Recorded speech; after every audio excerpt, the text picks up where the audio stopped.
The party conference season is almost here, and the Liberal Democrats are preparing for the most bizarre event and gathering of the century. Yeah, so you're gonna have the Labour Party, the Tories, the Lib Dems, all of them having party conferences every week soon, within the next few weeks. And the Lib Dems have decided to hold a conference on a very specific issue.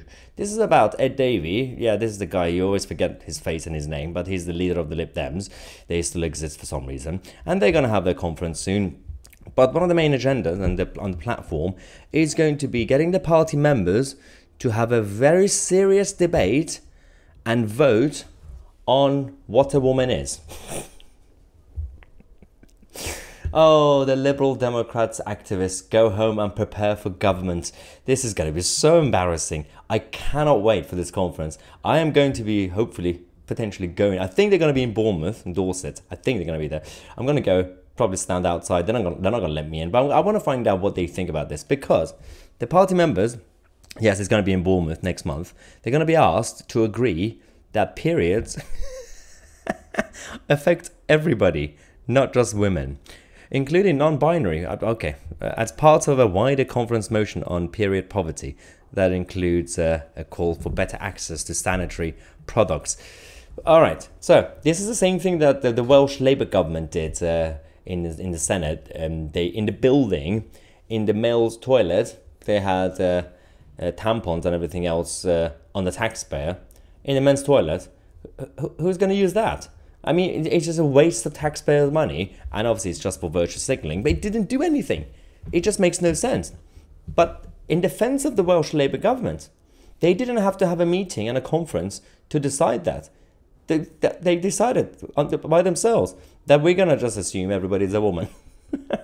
But the Lib Dems, they need to have a meeting about it. They are so democratic. Oh dear, this is the conference agenda. It's Saturday the 23rd of September. Oh my, oh dear, I can't take this seriously. Look at that. Menstruation is not just a woman's issue, but also affects some people with different genders and non-binary and everybody, and trees and pandas and unicorns and everything else. I don't care. There are people struggling with the cost of living crisis regardless of their gender and everything else. Focus on real problems. Let people be. I don't really care what you want to be. I don't care what you're going to dress like. Just don't affect my life. I don't really mind. This is the actual libertarian stance on it. But they want to change policy for the rest of the country, and they want to completely bring down the system, start from scratch.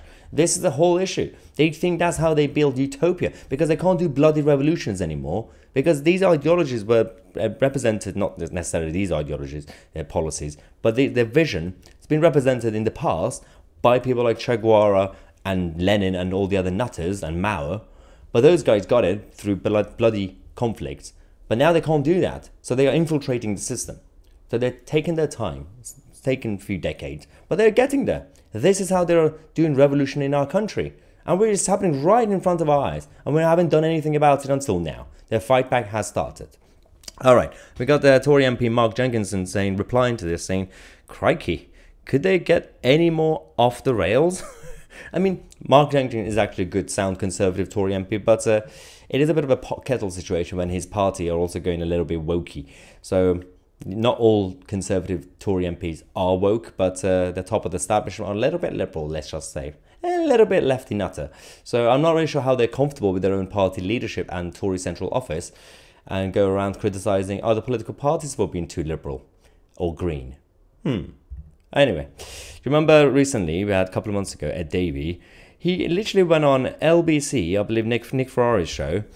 During that interview, he showed political conviction.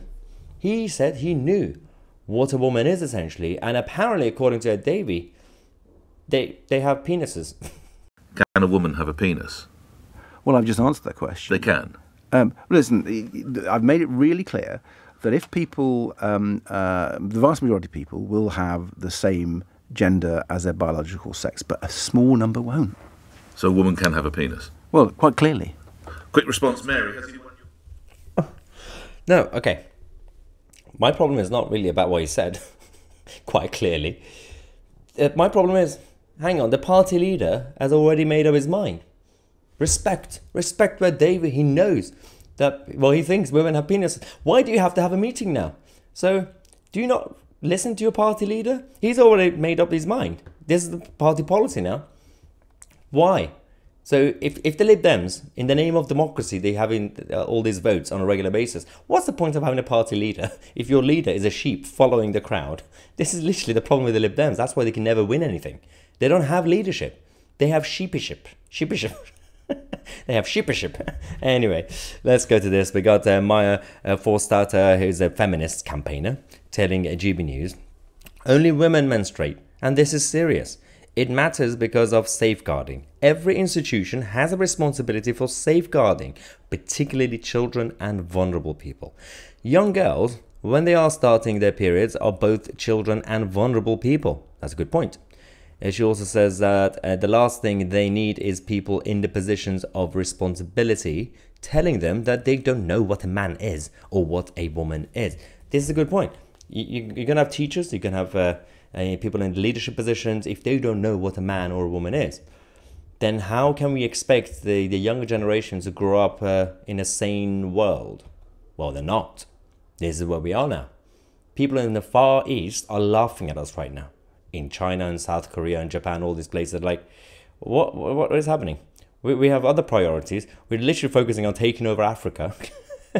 And people in the West are talking about rainbow unicorns. If things were so well here, everything was perfect economically, socially, then I could accept the complacency within our civilization. That, oh, we just have other priorities. We're not focused. We are so bored. We're focusing on nonsense. But we have problems. We haven't fixed all our problems yet. When everything's perfect, then you can get distracted and talk about trees. But not now. People are losing their lives in the winter. They're freezing to death because of net zero policies. But apparently they're going to create green jobs. Ooh, exciting. Anyway, thank you so much for watching. I'm Mahyar Tousi, and we are the media.